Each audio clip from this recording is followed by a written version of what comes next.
Good afternoon, and welcome to the Iowa City Foreign Relations Council's program featuring our panel speaking on the topic of South African democracy, lessons from 30 years. My name is Sunday Goshit, and I am one of the board members of the Iowa City Foreign Relations Council, and I'm your host for today's program. We want to thank you and thank all our sponsors and community partners for their support. In particular, today we recognize the Iowa City Public Library for their partnership and the refreshments served today. And a big thank you to the University of Iowa School of Journalism and Mass Communication and the University of Iowa Political Science Department for sponsoring this program and supporting ICFRC's Democracy Series. Our other series sponsors can be found on the posters on your table. Before we turn to the program, I would like to tell you about the Iowa City Foreign Relations Council New Fall 2024 series, Democracy at a Crossroads, Perspectives and Insights at Home and Around the World. We're really excited about this incredibly important 7-part series. The first 6 precede the November elections, and the final program will be 2 weeks after.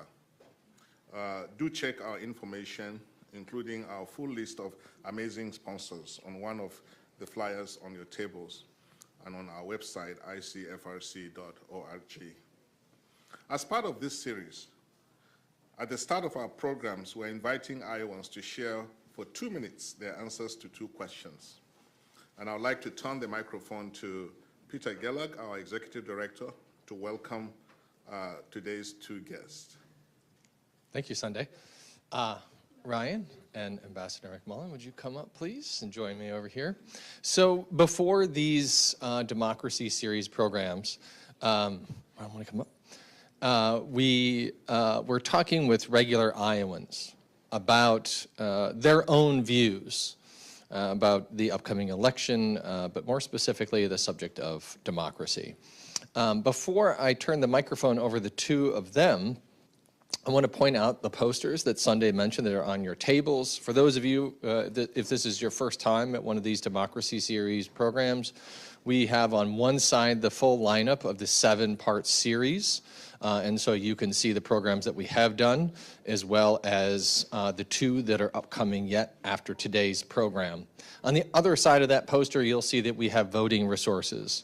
Our goal here is to have people be as informed as possible, knowing where and how to vote, early voting or on the day of the election. So do check that out. So what I'll do now is I'm going to ask these 2 wonderful people 2 questions. The first is, what does democracy mean to you? And the second, why is democracy important in today's world? So Ryan? Okay, Peter has chosen me to answer these 2 very deceptively difficult questions. So I think to do the basic definition of, it's governance and the creation of a society based on the voice of everyone that's a part of it. And I think it's exceptionally important for us because, as I think we all probably know, the people governing us don't always make the decisions that we think are best for us or that we most agree with. And so, of course, we have an election coming up, so obviously that's through voting, but it's also through protesting and peaceful protesting and making your voice heard through talking to representatives and, moving bodies together to make your voice and opinions and statements heard, specifically when those decisions that are being made are not the ones that you back and agree. So that is my very vague answer to these 2 questions. Yeah, hi, I'm Ron McMullen. I used to be an American diplomat, and American diplomats are kind of missionaries for democracy. It's one of the values that we support, and if we weren't a democracy, the very essence of being an American is people ruling themselves. That was what the American Revolution was all about. I mean, we're not Canadians, right? So we were a revolutionary country formed under this radical notion that people can rule themselves. And not only do we believe that we're better off as a democracy, but we believe other countries would be better off if they were democracies as well, and we'd be better off if they were democracies as well. There's the notion of a democratic peace where democracies don't fight each other. There's a correlation between democratic governance and economic prosperity, that the feedback that governing people get from elections keeps policies on track typically. And so it's really important for me as an American to be proud of our system of government. When I was a diplomat, I served twice as an election observer, once in South Africa, once in the Fiji Islands. As a professor here at the University of Iowa, I always ask for a write-in ballot, a mail-in ballot, excuse me. And so I get my ballot before the election and take it and show it to my international students. I said, have you ever seen an American ballot? You know, we have elections here. Maybe you don't in your country, but this is what a ballot looks like, and these are the choices that we Americans get to make about how we're going to select our government for the upcoming years. And that's always kind of a fun thing to share my mail-in ballot with international students. So yeah, I think it's part of the essence of America is being a democracy. That was what our revolution is all about. That's why we're not Canadians. I mean, Canadians are democracy as well, but they didn't have revolution to throw off sort of a monarchy. Eventually, you know, Canada's all right, but we revolted and started this notion that people can rule themselves. Thank you both very much. Yes, so please get informed, please be engaged, and please do vote. Sunday, back to you. Thank you so much, Peter, and thank you I would like to introduce our two wonderful speakers. Brady Giselle is an assistant professor of anthropology at the University of Iowa. Her research examines the intersection of citizenship, kinship, and economy in the everyday lives of South African families. As the availability of wage labor declines globally, she researches how women rework the obligations entailed by kinship and citizenship in order to combat their social and economic insecurity. Drawing on approaches from feminist anthropology, women's history, and gender theories of capital, her work considers how intimate relationships such as those between couples or kin reproduce or transform both economic inequalities and political belonging. She addresses these questions in South Africa, where gender, race, and work mark the shifting boundaries of political inclusion. Thuto Thipe is a historian of 19th and 20th century South Africa, focusing on social and legal histories. She's an assistant professor in the Department of History at the University of Chicago and holds a Ph.D. in History and African American Studies from Yale University, Master's in Gender Studies from the University of Cape Town, where she also held positions as a lecturer and researcher, and a BA from Macalester University. Please join me in welcoming Dr. Giselle, who is going to start, and Dr. Thipe, who is joining us remotely. Thank you. Thank you. Thank you, everyone. And I apologize for the lateness. I am a Ph.D. who can't read an email. Maybe you've heard of them before, but I am really grateful to Sunday, and I'm grateful to Peter for the opportunity to be here today, and especially excited to be able to be joined by Dr. Thipe, who is a longtime colleague and brilliant scholar. So hopefully you'll see the ways in which our work dovetails. So just a moment to say, you know, I'm standing before you, yes, I'm an assistant professor in anthropology and gender, women's sexuality studies, but I come to you talking from over 2 decades of work in South Africa, studying Zulu, working with women on women's empowerment issues. My degree is both in anthropology and history, which is wonderful, so I get to hang out more with people like Dr. Thipe. But I often introduce myself to the folks that I'm with in South Africa as simultaneously a student, a listener, and a teacher. But oftentimes the identities that have more salience is that I'm also a daughter, a mother, and a wife. And so I live these realities in overlapping ways, and they continue to constantly inform the research that I do. So the project that I'm talking about today, and inspiring thinking about comparisons between South Africa and today, is that this year we're celebrating the 30th anniversary of South Africa's democracy. And I think that gives a wonderful entree for reflecting on the meaning of democracy in newer democracies, and if you will, older democracies such as ours, but also democracies that are also somewhat tenuous, as in many ways ours is. My questions around this particular project sort of began in the post-1994 moment. The realities were large levels of unemployment, particularly for Black South African women, right, over 40%.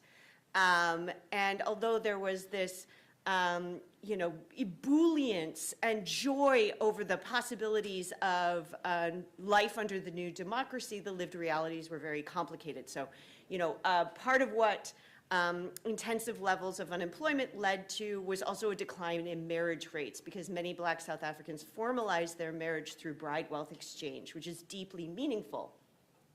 And what those two things together meant is, that high levels of poverty, low levels of marriage, but of course people want to live lives, build families, and children are absolutely beloved and cherished and an important part of, continuing life as an adult. So of course people were having families. And my question centered around how are women who are overwhelmingly caring for the children making it in South Africa, in the new South Africa? How are they getting enough resources to support their children? How are they getting by? So that's what I came with. But of course, when you talk to people, your questions change. And I distinctly remember a moment in 2014, which was an election year in South Africa, when I was talking to a friend of mine, Nokutula. And Nokutula was in her 30s in 2014, and so had grown up under the last few years of apartheid, grown up to see the shift into democracy. And this was the this was the second election in which she could vote. And she was a longtime political activist, and I'm saying, how's it gonna be? This is exciting, you're doing, utilizing your citizenship, you're gonna vote. And she said, of course I'm gonna vote, I'm always gonna vote. But let's be clear, Brady, I'm not a citizen. And I'm not a citizen because I can barely feed my children. And I said, oh yeah, sure, I understand. And then I stopped and I said, but do I understand? Do I actually understand what she means? And so that led me onto my larger research project, which is what I want to talk about today, which is thinking about what does citizenship mean in democratic South Africa, and what does citizenship mean for those people like Nokutula who stood the most to gain from democratic transition, right? So unlike their mothers, unlike their grandmothers, they can vote in the elections. They can own property with a caveat, and Dr. Thipe will talk a little bit about this. They can take an absentee father to court if he's not supporting them. They can retain custody of their children. They have a host of rights that they could never dream of, but she's still saying that she's not a citizen. So what does that mean? And I did just on the 30th anniversary, if you will, this summer publish a book. It's at Prairie Lights if you're interested. That's my book. But this is the work that led up to that. So for a bit of a background, and to those who might not know, the South African Constitution is sort of widely thought to be the most comprehensive and progressive in the world. And again, for context, democratic independence came in 94. This Constitution was drafted in 96. And so part of what it does is it enshrines a host of rights that are often thought of in terms of generational rights. So first generation rights are probably what everybody thinks of when they think about democracy and when they think about the sort of Enlightenment ideals of democracy, right? Those are rights to equality, non-discrimination, life, dignity, privacy, and all those fundamental freedoms such as freedom of expression, freedom of association, assembly, opinion, belief. There are also particular ones, particularly to South Africa, which is freedom and the security of the person, which protects against detention without trial, which we know about here, but also protects the rights to make reproductive decisions. That's in their Bill of Rights, written in. Not only does South Africa protect first-generation rights, the Bill of Rights also protects second-generation rights, which are more of those social and economic rights, which is very unique. It's one of the first constitutions to do that. So it also protects access to food, adequate food, water, housing, healthcare, social security, things about the rights to education, and then the special rights of children who regard, and as opposed to this idea of access to, actually have the right to basic nutrition, shelter, basic healthcare services, and social services. Now, all of those we understand are sort of are positive obligations of a government to actually spend things. So as opposed to protecting against things, these are places where the government has to invest money, right? And so that access to is a really important clause in that first provision, because in many ways limitations of budget or limitations of discretion have meant that a lot of folks continue to not have access to these really important basic provisions.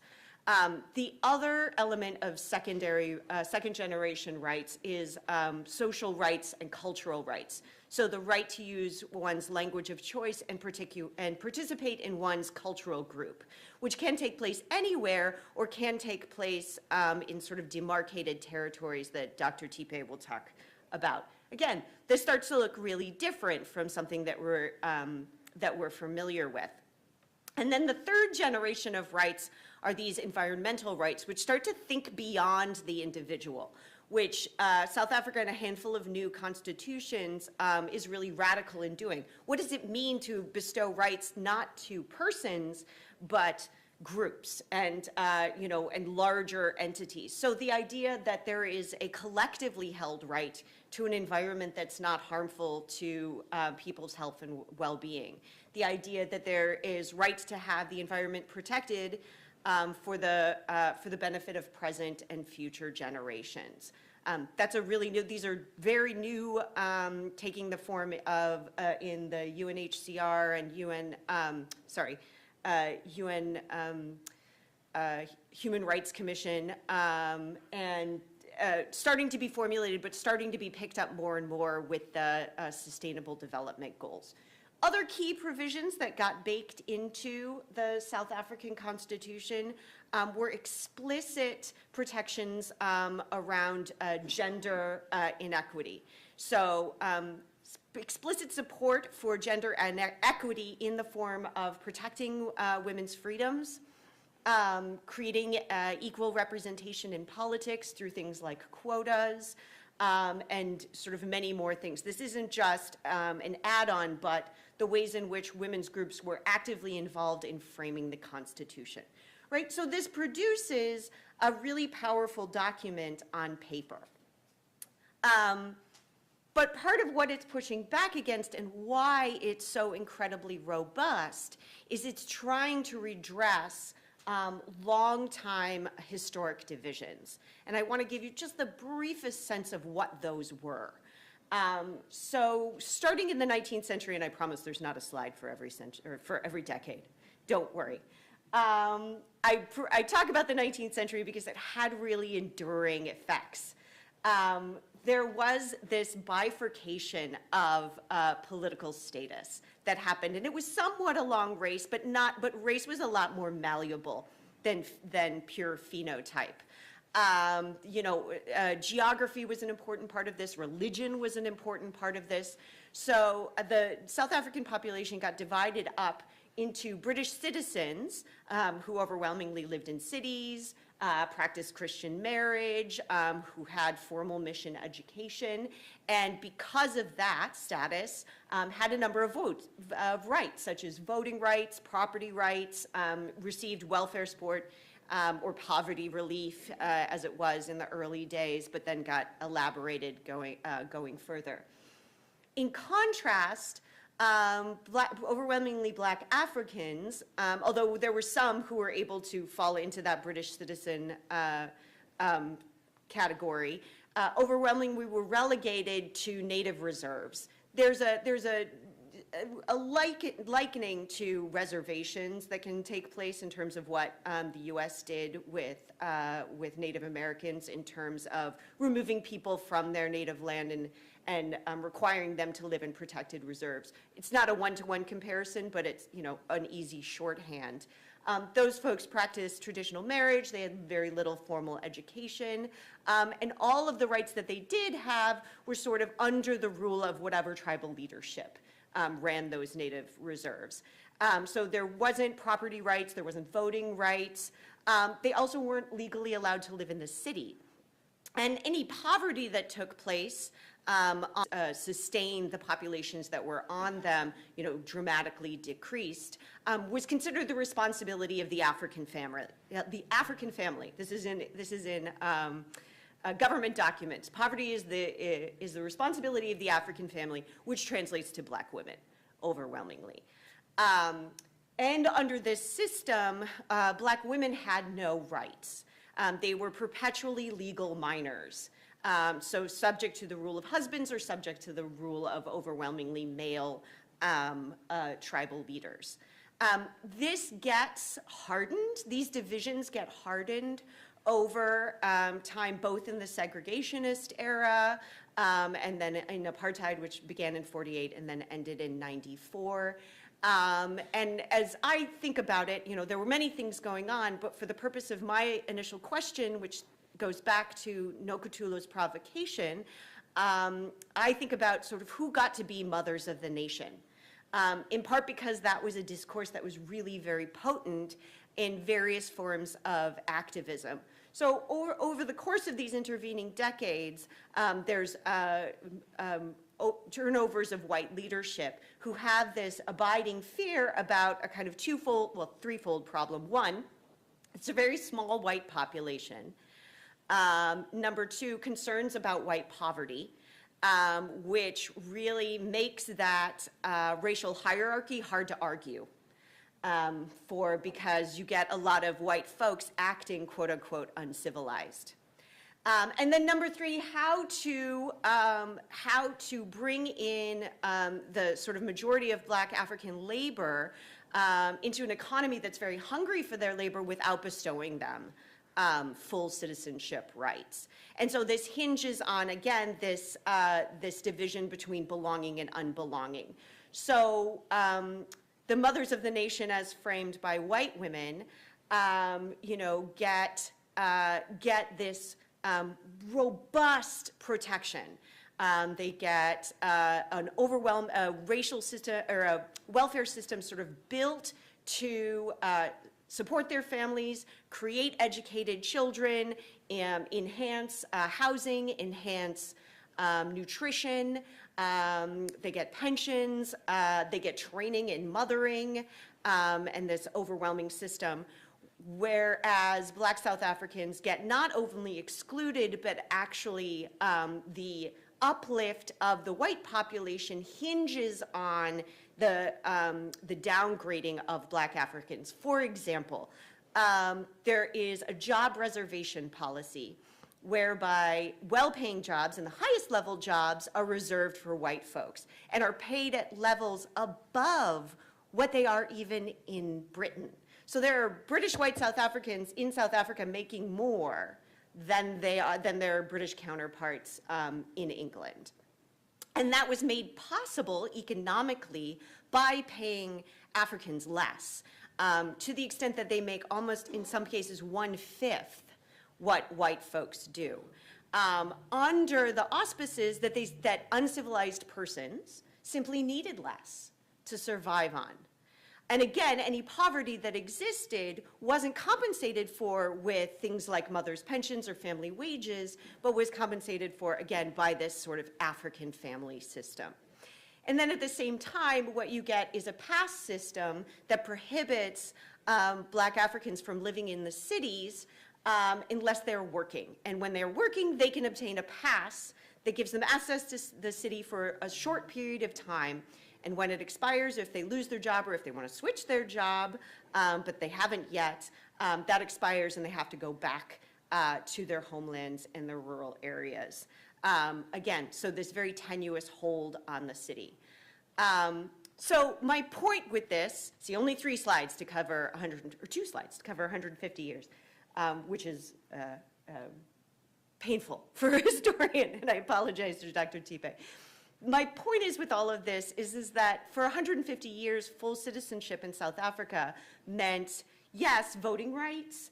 White women got the vote in 1930. Yes, property rights. Yes, legal protections, but also all of these other supports. So jobs at inflated wages, housing, education, old age pensions, and really robust support for child rearing. So that's part of what undergirds Nokutula's statements, not just the imagining of what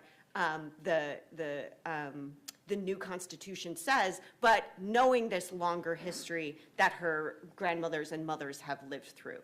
So I'm going to let Dr. Thipe give you a kind of more in-depth example. We just had an important election in South Africa earlier this year that saw us come to the first coalition government in the country's history. It's a year of big elections around the world, and I'm glad to get to spend a little bit of time today talking with you about questions around citizenship and belonging and resource allocation in democratic South Africa. I'm going to focus on rural parts of South Africa that were under apartheid classified as their own independent states. So Dr. Giselle has provided us a really useful overview of the demarcation of who's a citizen and geographically how that works, of trying to keep cities as white as possible and trying to keep rural areas, trying to restrict Black people to rural areas other than when their labor was being used in urban areas. Of course, this wasn't neatly executed. The book that I'm working on right now is on a township, an urban township in Johannesburg that demonstrates the long history of permanent Black settlement in urban areas. But these were, for the most part, the exceptions, and most Black people were living in rural areas in South Africa. So I'm going to focus on a handful of laws that demonstrate how citizenship how Black people were excluded from citizenship protections and privileges under colonialism, and then this entrenched under apartheid, and how the democratic government has tried to navigate reconstituting this bifurcated citizenship structure, and rather than succeeding has oftentimes fell back on the old colonial models and entrenched a lot of the inequalities that were historically produced.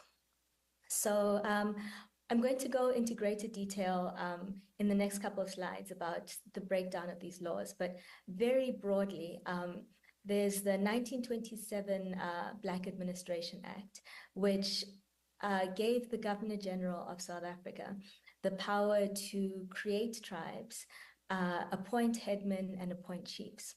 So historically in the region, there were So there are 11 official languages, and there's 9 official languages, 9 African languages, the other 2 being English and Afrikaans, but there are 9 African official languages in South Africa. So that gives a sense of some of the ethnic diversity in the region and political diversity alongside this. There was more diversity than just the 9. The 9 were consolidated under colonialism, but across that spectrum of ethnic groups, there was a range of political systems and types of political organizing. So on the East Coast, with the Zulu Kingdom, you had more centralized power, but still checks and balances, separations of power, systems that people could use to check abuses of power and to have some sort of democratic participation.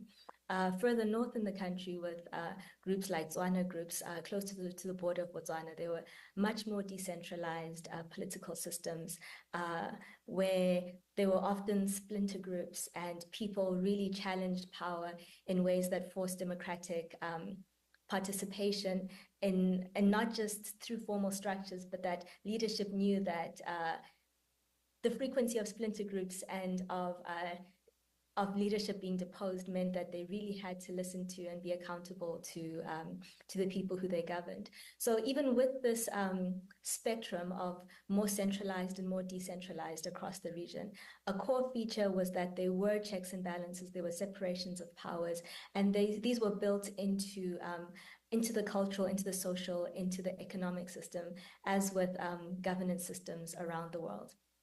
So when missionaries first came, they often spoke with old men and asked them, what's the custom in the region? And oftentimes old men said, well, the most powerful people in our society are old men, and they decide what happens and how it happens. So there were those early distortions with the recording and then the codification of indigenous legal and political systems. And then later on, there were more insidious ones where, like with the Native Administration Act, the colonial government outright was deciding who would be a leader, first of all. So to become a leader, you would have to be loyal to the colonial government and show that you could advance colonial interests, most often at the expense of the people who you governed. And then it gave them the power to say, who is a tribe? What is a tribe? So tribe in South Africa is used as a pejorative term to denote this colonial category of social and political organizing. And so the historical processes of checks and balances, accountability, democratic participation were completely done away once colonial administrators gave themselves the power to define groups, define who was part of which group, define who would lead this group, and therefore control the different levels of social and legal administration. So that's the 1927 Act that we see at the bottom. And above that, in 1951, so early years of the apartheid regime, the government introduced tribal authorities, which were a consolidation of different smaller tribes. And this then gave them the geographic boundaries of what would become the Bantustans. So the Bantu Authorities Act gave the government continued power to create tribes, define leadership, and now with tribal authorities to say that this is the geographic area to which you are bound. And the consolidation of these tribal authorities produced the Bantustans, which the government said were independent states. And so in denying Black people citizenship in South Africa, the government, the apartheid government, argued that they were citizens of their own independent states in the Bantustans, which then they used for international credibility, that they're not, they continue to subscribe to rule of law, and this is a demonstration that Black people have their own citizenship. Of course, this was a farce. The Bantustans were under the control of the South African government. There was extreme repression, extreme violence in creating the Bantustans, and we're going to see that coming along in a few slides. So as Dr. Giselle has explained with the South African Constitution, there was an explicit recognition of past injustice and the harm of colonial and racially based political ordering. And so the government, or the constitution explicitly recognizes one unitary South Africa, universal citizenship for all South Africans, a non-ethnic and a non-racial and non-sexist government. Those are some of the opening lines of the constitution. So in line with this, legislation that the democratic government produced explicitly outlines itself as addressing past harms and creating a more democratic, more inclusive way of governing. So in 2003, the Traditional Leadership and Governance Framework Act was passed by Parliament and was supposed to address the tribal authorities' boundaries that had been dissolved but formally hadn't been replaced with a different form of recognizing indigenous legal and governance systems. But what the Traditional Leadership and Governance Framework Act did was take the categories that the colonial government had produced and rename them. So tribal authorities became traditional councils, chiefs became senior traditional leaders. So they renamed the old ordering system and called the renaming reconstitution, while keeping the structures and the functioning of these structures intact. The Traditional Courts Bill in 2008, in 2004, the CLRA, the Communal Land Rights Act, was adopted by Parliament, but then struck down by the Constitutional Court. And the CLRA proposed to give chiefs the power to decide on land use, land allocation, and land administration in South Africa. So these still undemocratically elected, it's still treated as a hereditary positions. These unelected officials were given the power to decide to give and take land across rural parts of the country. And the Constitutional Court struck it down in its entirety. In 2008, Parliament introduced the Traditional Courts Bill. And the Traditional Courts Bill went even further than the CLRA. And it gave traditional leaders the power to decide customary law and put traditional courts on equal footing with magistrates' courts. So it was intended to replace the courts section, the courts and administration sections of the Native Administration Act, which did need legislating to give some sort of framework to how traditional disputes are decided in rural areas. But it did this in the most colonial way. Instead of giving greater power to people in democratic participation, it further centralized power in chiefs and gave them the kinds of authority and power that they had never enjoyed, even under apartheid, to decide the content of customary law. And going back to Dr. Giselle's slides around women using courts for child support, for gender-based violence, for all these protections that are stipulated in the Constitution, in giving traditional courts the same standing as magistrates' courts, one of the chief complaints or concerns that women's rights organizations put forward was how do women then justify using magistrates' courts rather than traditional courts? And how do you get traditional leaders who are deciding what the content of customary law is to apply the letter of the law and make sure that women's rights are being protected, and that this really put women in an extraordinarily vulnerable position. So the Traditional Courts Bill failed to pass in Parliament through Parliament twice. I was part of I was a researcher in the law school at the University of Cape Town, and one of our main projects was organizing against the traditional courts bill. So it was the first bill in democratic South Africa to fail to pass twice in the National Assembly and in the National Council of Provinces. But it was passed in December of 2020 with some amendments. But central was that it kept the boundaries of the former Bantustans as the boundaries of the traditional councils today. Can we move to the next slide? And just for a demonstration of how continuous the traditional leadership and governance framework is with the Bantustans, on the left are the Bantustans. So the yellow was supposed to be the group for Tswana, the homeland for Tswana people, the Ciskei and the Transkei for Xhosa-speaking people, but each of these are demarcated along ethnic lines, previously called tribal lines. And on the right, we have traditional councils as recognized by the Framework Act. And you can put them on top of each other and virtually have the same boundaries. So the South African government today is saying that traditional leadership is only applicable in areas that are colored in this map, which constitutes 13% of the country's landmass, which are the restrictions that the colonial government put on.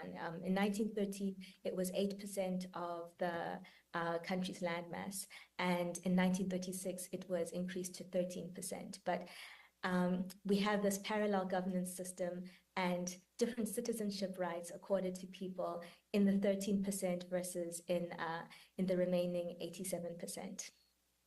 Can we go to the next slide? A lot of this has been covered in Dr. Giselle's presentation, but just very briefly, I'm going to touch on a few of these. The British, the slide we saw earlier of British citizens' rights and everyone else's rights, Black people's rights. There were Black people who were able to get landholding rights and voting rights under the two British colonies, but the Boer colonies, the two Boer republics, in part had separated because the British, they believed, were too lenient. And in those republics, citizenship was even more tightly linked to white identity. So for instance, Resolution 159 of the Transvaal government prohibited anyone who was not a burgher from owning land and prohibited Africans from having burgher rights. So only white people could become burghers, and they insisted on white people renouncing other citizenships in order to become burghers. And this was intended to keep the British out of their governance affairs. We have here the establishment of the Union of South Africa, the coming together of the Boer and the British republics or colonies as a united white country. And can we move to the next slide? This is a lot of laws and dates restricting Black people to rural areas outside of urban areas. Can we go to the next one? And I'm not going into these in details because the purpose of putting these all here was just to demonstrate the extent to which it was highly legislated. Black people's exclusion from citizenship rights was broadly understood because South Africa was imagined and from its origins conceptualized as a state for white people. And then across the decades, legislation was enacted to specify how Black people be excluded from different types of citizenship rights. Next slide, please. And the next one. So this is a slide showing some of the violence of the creation of the Bantustans. It's comical. It's horrifically comical to imagine that Black people could really have just resided in 13% of a landmass that large. So from the 1930s all the way through the 1980s, there were forced removals that forced millions of South Africans from the areas where they were living into different homelands. And with this, people were forced into identity categories that they may or may not have identified with themselves and historically may or may not have been part of. But the state decided what a person's tribe was and forced them to live within the boundaries of that. And today, that would be the boundaries of the traditional councils. Next slide, please. And so this is just another map that shows the different ethnic categorizations in the different homelands. Next slide, please. And these are just major political leaders who were denouncing the formalization of tribalism in the Bantustans and in the states, what it called native administration. Next slide. And another major political leader just saying this is inconsistent with African legal political systems, and this is a colonial invention. Next slide. So in conclusion, how did we get here? There are a couple of dominant ideas around how the democratic government came to support traditional leadership in the colonial form.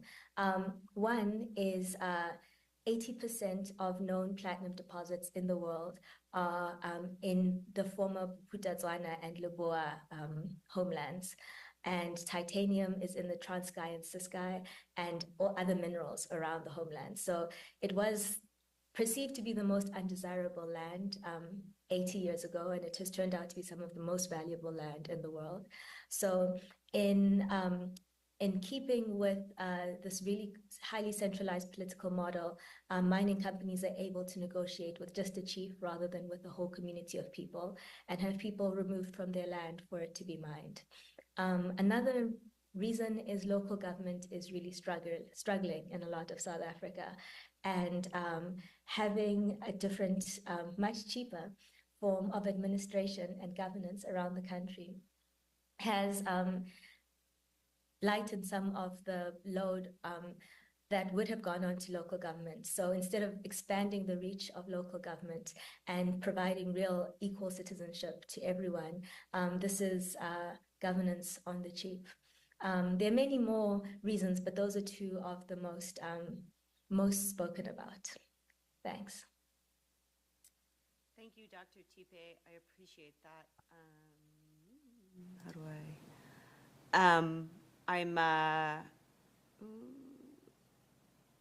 Where do I? Okay, I'll do this.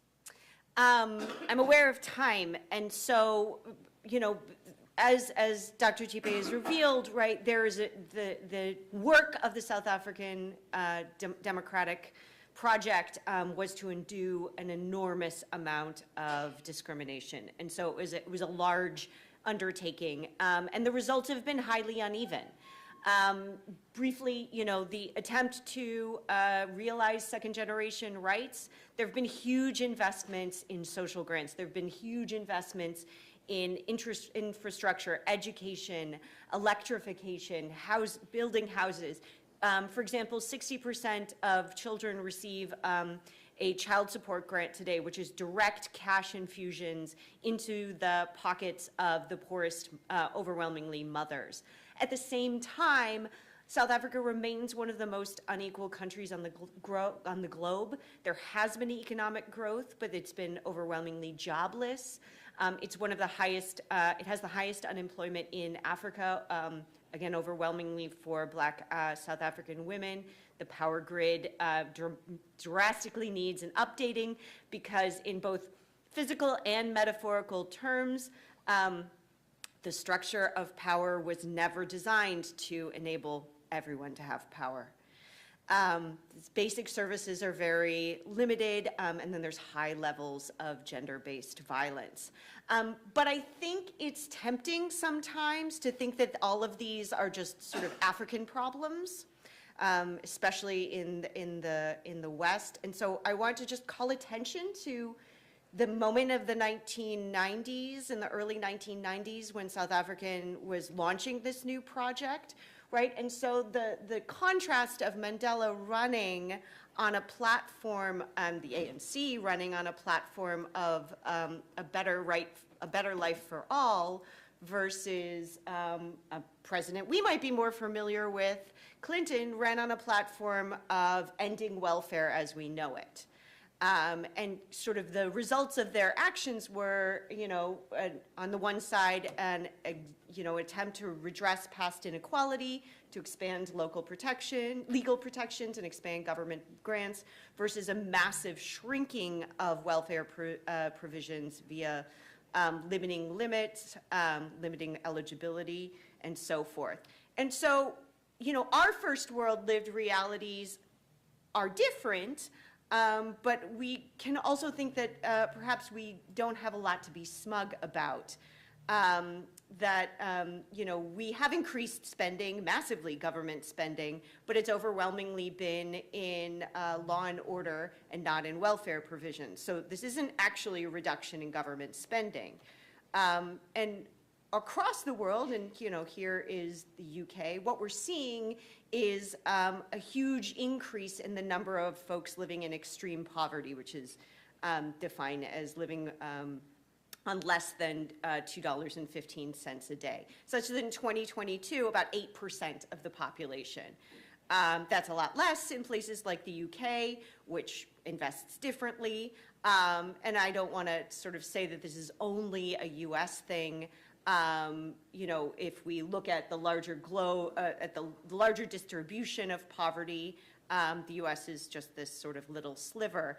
But if we think about democracy, if we think about citizenship, we need to reckon with the fact that half of the global population today lives on less than $6.85. So why does that matter? Well, it matters because going back to what Nokutula said, and taking seriously articulations like hers, the idea that citizenship is tied to a person's ability to invest in the relationships that are important to them. Her wish was for a job with a salary that would be enough to support herself and her family. How radical is that? That's a good question.